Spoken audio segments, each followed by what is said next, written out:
चार कम्युनिटी थी हमारी वैदिक काल में। एक कम्युनिटी जिसे आप कहते थे ब्राह्मण। स्टार्टिंग में ये सबसे इंटेलिजेंट थे, अगले थे क्षत्रिय, उससे अगले थे वैश्य और उससे अगले थे शूद्र। कोई भी कुछ भी बन सकता था, जिसका जो मन करे उसका वर्ण कर लो। वर्ण का मतलब जानते हो? चुनना, जिसका जो मन करे। जैसे तुम शादी ब्याह में जाते हो तो जिसका जो मन करे वो खा सकते हो। वहां कोई ये थोड़ी ना है कि तुम जो माँ कह रही है वही खाओगे। लेकिन घर में अगर तोरी बनी है तो तोरी खानी पड़ती है, या तो मत खाओ तो तोरी खाओ, टिंडे खाओ, जो बन गया। यहाँ वर्ण था। करेले तो बेटा बड़ी मुश्किल से बनते हैं, और बन जाए तो अच्छी बात है, नहीं तो तोरी, घिया, टिंडे, यही तो फेवरेट सब्जी है। हर माँ की फेवरेट सब्जी है, तीन ही है बस। यहाँ अगर देखें तो वर्ण करते थे मर्जी से। भाई मेरा मन है, मुझे पढ़ना है। पढ़ना टफ था बेटा, क्योंकि पढ़ने के लिए तुम्हारी तरह किताब नहीं थी, डिजिटल बोर्ड नहीं था। एक पेड़ के नीचे पुराने टाइम के कोई ज्ञाता व्यक्ति बैठते और सिर्फ जबान से बोलते टफ टफ मंत्र, और सामने वो स्टूडेंट बैठ के उनका मुंह देखते रहते और उनको सोचते भी हमें याद करने, कंठस्थ करने हैं। तब कोई लिखत पढ़त कोई एग्जाम थोड़ी ना था।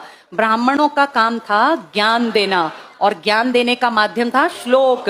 श्लोक हमेशा संस्कृत में ही थे। तो वो टीचर, गुरु जो थे, उसके नीचे बैठ जाएंगे पेड़ के, वहीं उनके 5-7 स्टूडेंट बैठे होंगे, और जो स्टूडेंट बैठेंगे वो बहुत हार्डवर्क करेंगे, क्योंकि इतनी टफ संस्कृत सिर्फ सुन के सीखना, सोचो कैसे दिमाग में बैठाई जाए। और इतने मंत्र, क्योंकि वेदों में ढेर मंत्र लिखे थे बेटा, कितनी ऋचाएं, कितनी प्रेयर्स। तो ये ज्ञान पर आधारित था, श्लोक पर। और जिसको सिर्फ इच्छा थी कि मैं ज्ञान हासिल करूं, बस वही ब्राह्मण बनता था।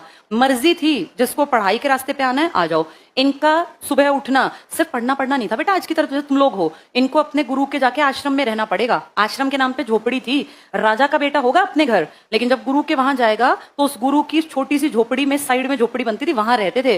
गुरु जी के सुबह उठ के कपड़े धोने हैं, जो खाना बनाएगा वो स्टूडेंट बनाएंगे, उनके बर्तन जो भी पत्तल जो भी मैनेज करो, जंगल से जाके लकड़ियां लाओ, उनके कपड़े धो, सारे काम तुम्हें करने, क्योंकि तुम स्टूडेंट हो। ये उस टाइम का तरीका था। और जिसको ज्ञान हासिल करना है फ्री, कोई उसमें ये नहीं था। लास्ट में गुरु के नाम पर गुरु दक्षिणा का रिवाज था, तुम्हें पता ही होगा। गुरु दक्षिणा में गुरु गांव, जिसको आज तुम कहते हो अरबों खरबों की संपत्ति, है गुरु दक्षिणा में मिला था गुरु द्रोणाचार्य को। अगला काम था क्षत्रिय का। क्षत्रिय की सबसे इंपॉर्टेंट चीज थी शारीरिक ताकत।